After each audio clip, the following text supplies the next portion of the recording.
আসসালামু আলাইকুম সুপ্রিয় দর্শক, কেমন আছেন সবাই? আশা করি নিশ্চয়ই সকলে খুব ভালো আছেন। আমি জানি আমি খুব লেট করে ফেলেছি। এটা হচ্ছে আমার ২৭ রমজানের ইফতার তৈরির ভিডিও। ২৭ রমজানে মূলত মানুষ নামাজ নিয়ে একটু বেশি ব্যস্ত থাকে।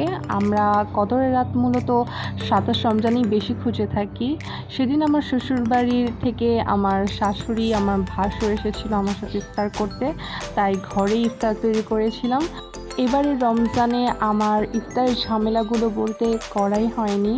বেশিরভাগ সময় বাহিরে অথবা দাওয়াতি ইফতার করা হয়ে গিয়েছিল।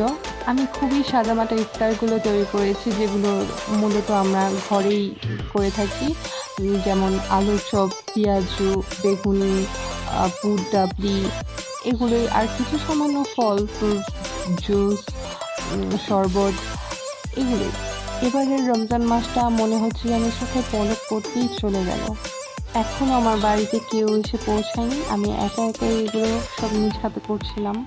খুব বেশি একটা ইফতার আমাকে তৈরি করতে হয়নি, মাত্র ৪ জনের পরিমাণ ইফতারে আমি তৈরি করেছিলাম। তো এই যে এখন আমি আমার ইফতারিগুলো সাজিয়ে ফেলেছি। যাই হোক, সবগুলো ইফতারি সাজানোর পর আমরা এখানে আজানের জন্য সবাই আমার জন্য দোয়া করবেন। এতক্ষণ পাশে থাকার জন্য ধন্যবাদ। আল্লাহ হাফেজ।